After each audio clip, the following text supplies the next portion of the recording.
नमस्कार। सोमेश भितोड़े क्लासेस में एक बार पुनः आप लोग को स्वागत है। मैं Somesh Kumar Bhitode, MSc mathematics, BEd, CGSET, CGTET qualified, CGPSC mains 5 बार दिया है और अभी सीजीपीएससी मेंस 2019 के लिए भी क्वालिफाई हुआ। एक बार मैंने रेलवे का एनटीपीसी ग्रेजुएशन लेवल का मेंस भी दिया है।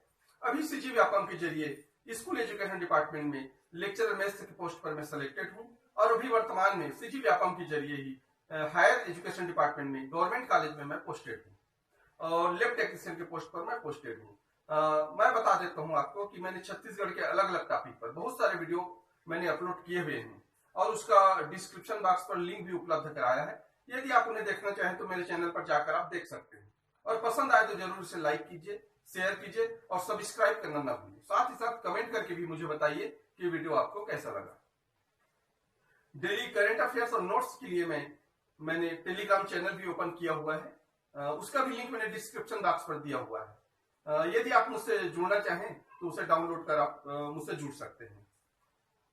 आज का जो वीडियो लेक्चर है वो छत्तीसगढ़ पंचायती राज अधिनियम पर चल रहा है और इसका भाग 2 आज हम देखेंगे, जिसमें हम अध्याय 1 और अध्याय 2 पर चर्चा करेंगे। और ये जो वीडियो लेक्चर है वो CGPSC pre, mains, CG Vyapam, SI exam, ACF exam या जितने भी छत्तीसगढ़ से संबंधित लोकल एग्जाम है उन सब के लिए एक मार्गदर्शन वीडियो लेक्चर है और खासकर उन छात्रों के लिए तो बहुत उपयोगी है जिनके पास बुक अवेलेबल नहीं है, तो इससे वो प्रारंभिक जानकारी परीक्षा की दृष्टि से प्राप्त कर सकते हैं। चलिए आज का वीडियो लेक्चर प्रारंभ करते हैं। पहले वीडियो लेक्चर में हमने देखा कि छत्तीसगढ़ पंचायती राज अधिनियम कैसे लागू होता है और उसमें क्या क्या प्रावधान थे। आज सेकंड भाग में हम देखेंगे कि छत्तीसगढ़ राज्य पंचायती राज अधिनियम में अध्याय 1 और अध्याय 2 पर हम चर्चा करेंगे, जो कि परीक्षा की दृष्टि से जितने भी प्रश्न अभी तक आए हुए हैं और जो सब महत्वपूर्ण बातें हैं उन सब पर हम एक नजर डालेंगे। चलिए आज के वीडियो लेक्चर प्रारंभ करते हैं। आज अध्याय 1 में हम देखेंगे कि यह अध्याय 1 में धारा 1 और धारा 2 है। याद रखेंगे, अध्याय 1 में ये प्रारंभिक जानकारियां दी गई हैं और धारा 1 में यह बताया गया है कि छत्तीसगढ़ में जो पंचायती राज अधिनियम 1993 है वो पूरे छत्तीसगढ़ में लागू है। इसको याद करेंगे कि ये पूरे छत्तीसगढ़ तक इसका विस्तार है, ऐसा करके धारा 1 में दिया है। और धारा 2 में दिया गया है परिभाषा, ग्राम की परिभाषा दी गई है। उसके बाद आज हम देखेंगे अध्याय 2, जो कि महत्वपूर्ण टॉपिक है। इनसे प्रश्न हमेशा पूछे जाते हैं और उस टॉपिक का नाम है ग्राम सभा। तो ग्राम सभा के बारे में आज हम अध्याय 2 में देखेंगे, जो कि धारा 3 से लेकर धारा 7 तक इसका उल्लेख किया गया है। चलिए हम इस वीडियो लेक्चर को प्रारंभ करते हैं। मूल रूप से यदि देखा जाए, जो ग्राम सभा है उसमें धारा 3 से 7 तक ये छत्तीसगढ़ पंचायती राज अधिनियम में इसका वर्णन दिया गया है और जो 73वां संविधान संशोधन है उसमें अनुच्छेद 243A में इसका जिक्र है। 243A या 243 का इसमें इसका जिक्र किया गया है ग्राम सभा का।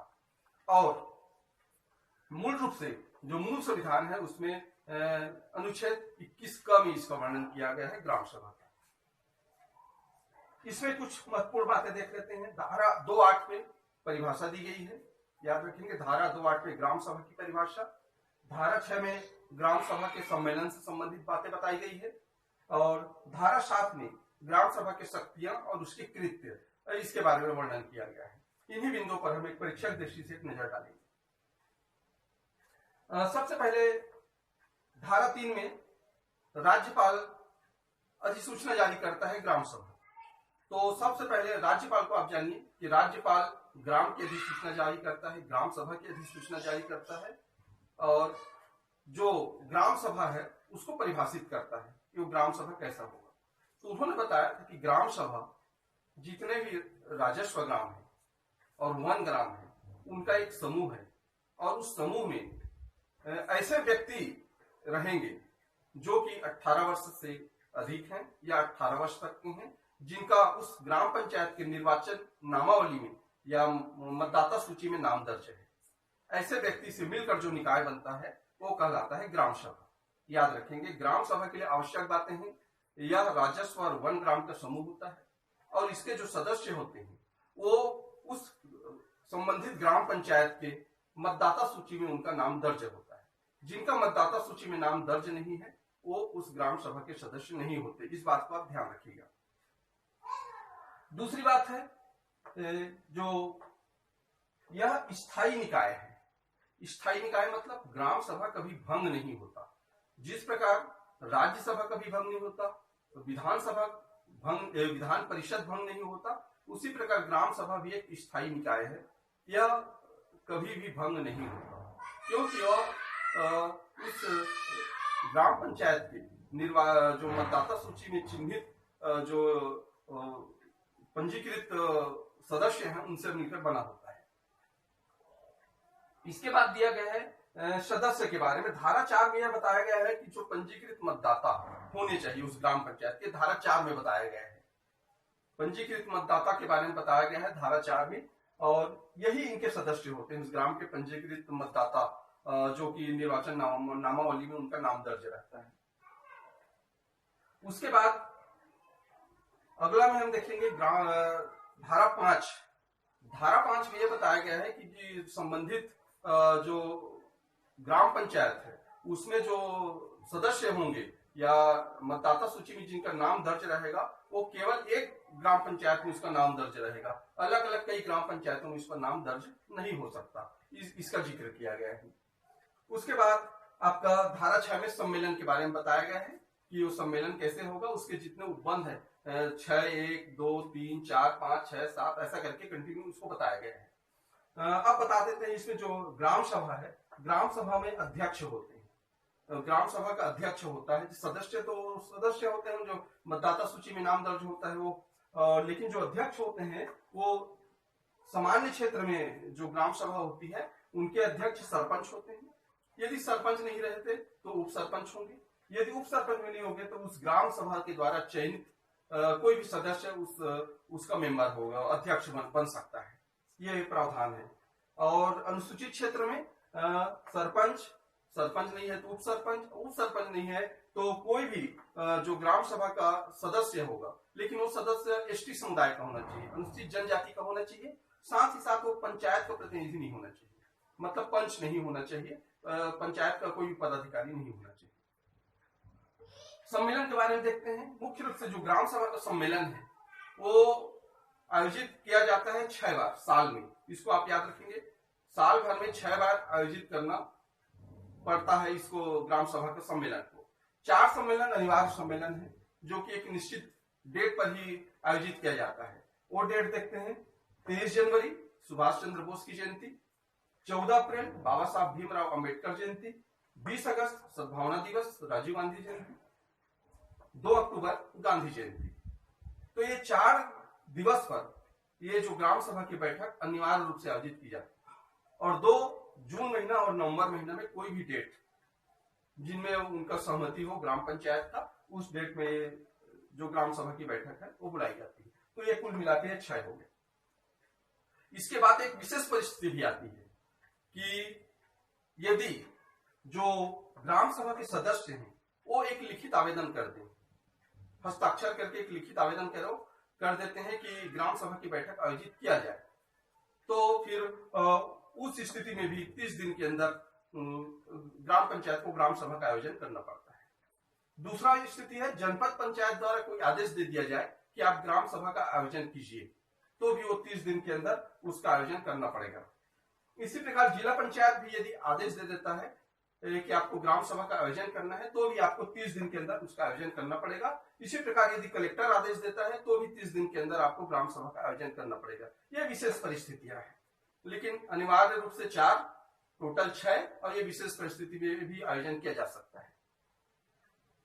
अब सम्मेलन का स्थान, तिथि, इसका निर्धारण कौन करता है, इस पर देखते हैं। इसका निर्धारण करेगा सरपंच कि किस तिथि को आयोजित किया जाएगा, कहाँ आयोजित किया जाएगा, ये निर्धारण करने वाला है सरपंच। फिर दूसरा, यदि सरपंच नहीं है तो उप सरपंच करेगा, यदि उप सरपंच नहीं है तो सचिव करता है, जो उसका शासकीय अधिकारी होता है ग्राम पंचायत का, वो करेगा। और इसकी सूचना 7 दिन पूर्व देगा वो कि ग्राम सभा इस दिन आयोजित है, 7 दिन पूर्व उसकी सूचना दे देगा। और जहां जहां चर्च, चौक, चौराहा है जहां से जानकारी प्रसारित की जाती है, वहां इसको चस्पा कर दिया जाता है। और विशेष परमिशन वाला जो ग्राम सभा है उसमें 3 दिन पूर्व सूचना देना पड़ता है। इसके बाद आता है गढ़ पूर्ति या कोरम पूर्ति। गढ़ पूर्ति मतलब कोरम, एक कोई बैठक होती है ग्राम सभा की, तो उसमें एक निश्चित सदस्य संख्या होनी चाहिए, तो उस सदस्य संख्या का प्रावधान दिया गया है। इसमें है ग्राम सभा का जो सदस्य संख्या, टोटल ग्राम सभा में जितने मेंबर हैं उसका 1/10 संख्या में उपस्थित होने चाहिए, तभी ग्राम सभा आयोजित किया जा सकेगा। और 1/10 उपस्थित होंगे तो उस 1/10 का 1/3 सदस्य महिला होनी चाहिए। इसको भी आप याद रखेंगे। जैसे 1000 किसी ग्राम की जनसंख्या है, तो 1000 जनसंख्या में 1/10 मतलब 100 लोग को उपस्थित होना आवश्यक है। और उस 100 लोगों में से 1 तिहाई मतलब 33 लोग महिला होने चाहिए, तभी वो ग्राम सभा में गणपूर्ति संभव है। ये सामान्य क्षेत्र के लिए है। इसके बाद यदि अनुसूचित क्षेत्र में जाए तो उसमें 1 तिहाई सदस्य होने चाहिए। कुल ग्राम सभा सदस्यों का 1 तिहाई होना चाहिए, और जो महिला है वो 1 तिहाई, उस 1 तिहाई का 1 तिहाई। जैसे 1000 जनसंख्या के 1 तिहाई मतलब 300, 1 तिहाई मतलब आपका 300 हो जाएगा। और इसमें 1 तिहाई महिला मतलब 100 लोग इसमें आपकी महिला होने चाहिए। इस प्रकार से है। इसके बाद है आपका उत्तरदायित्व। ये जो गणपूर्ति करने का उत्तरदायित्व आपका सरपंच का होता है और उसके बाद उप सरपंच का होता है। हाँ, यदि ये गणपूर्ति करने में सक्षम नहीं है तो उनके लिए भी प्रावधान किया गया है। यदि गणपूर्ति नहीं कर पाए, इस बैठक को आयोजन नहीं कर पाए, तो उसके लिए भी प्रावधान किया गया है। उसके लिए भी आगे दिया है गणपूर्ति न होने पर क्या क्या कार्यवाहियां हो सकती है। तो यदि कोई ग्राम सभा में बैठक बुलाया गया ग्राम सभा का और उसमें गणपूर्ति नहीं हो पाई, तो बैठक को स्थगित कर दिया जाता है और फिर नया डेट निर्धारित किया जाता है कि इस डेट में ये ग्राम सभा की बैठक होगी। और फिर नेक्स्ट टाइम जब नए डेट में जो स्थगित बैठक होता है, उस बैठक में फिर गणपूर्ति होना जरूरी नहीं है, कोरम वहां आवश्यक नहीं है। हाँ, लेकिन एक है उसमें कि कोई नया विषय वहां पर आप नहीं जोड़ सकते। इसको भी आप याद रखें कि जो पुराना विषय थे स्थगित बैठक का, उसी बैठक पर चर्चा होगी और कोई नया एजेंडा शामिल नहीं किया जाएगा। और प्रमुख रूप से किस किस विषय पर इस पर चर्चा नहीं होगी, इसका भी जिक्र किया गया है। वार्षिक कार्य योजना का जिक्र नहीं होगा स्थगित बैठक में। हितग्राहियों के चयन के बारे में स्थगित बैठक में चर्चा नहीं की जाएगी। वार्षिक बजट के बारे में स्थगित बैठक में चर्चा नहीं होगी। और बता दूं कि वार्षिक बजट है वो साधारण जो ग्राम सभा की बैठक होती है उसमें पारित किया जाता है। इसको भी आप याद रखेंगे, महत्वपूर्ण बिंदु है। उसके बाद है ऑडिट रिपोर्ट, इस पर भी कोई चर्चा नहीं की जाती। और प्रशासनिक रिपोर्ट, इस पर भी कोई चर्चा नहीं की जाती स्थगित बैठक में। तो ये बिंदु आप याद रखेंगे। उसके बाद यदि सरपंच है या पंचायत है लगातार 3 बैठक करने में असफल हो जाता है, ये गणपूर्ति नहीं करा पाता, तो उसके लिए भी प्रावधान है।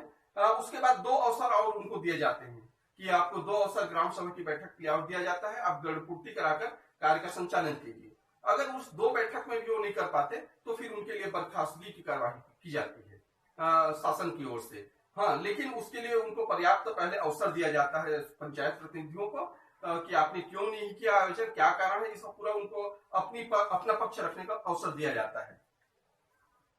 उसके बाद है आपका वार्षिक सम्मेलन। वार्षिक सम्मेलन हमेशा ग्राम पंचायत के मुख्यालय में आयोजित किया जाता है। इसको अभी याद रखेंगे, वार्षिक सम्मेलन हमेशा ग्राम पंचायत के मुख्यालय में आयोजित किया जाएगा। और इनके विषय जो होंगे वो होंगे सोशल ऑडिट, वार्षिक बजट और अगले वित्त वर्ष की कार्य योजना, ये सब होंगे।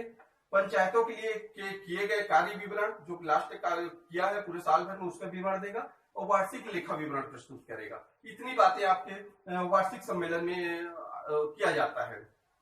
तो इस प्रकार से, और जो ये वार्षिक जो सम्मेलन है वो 3 माह पूर्व, नया वार्षिक सत्र आपका अप्रैल से शुरू होता है, वित्तीय सत्र, तो उसके 3 माह पहले लगभग दिसंबर में आयोजित किया जाता है।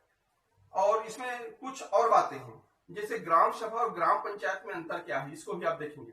ग्राम पंचायत के जितने मेंबर होते हैं, याद रखेंगे, ग्राम पंचायत के जितने मेंबर होते हैं और उसके समूह में, वो सब ग्राम सभा के सदस्य होते हैं। लेकिन ग्राम सभा के सभी मेंबर ग्राम पंचायत के सदस्य हों ऐसा आवश्यक नहीं है। इस बात को आप याद रखेंगे। मतलब ग्राम सभा एक बड़ा निकाय है और ग्राम पंचायत उसी ग्राम सभा से चुनकर आने वाले लोग हैं जो कि उस ग्राम पंचायत में रहते हैं। तो इसको भी आप याद रखेंगे।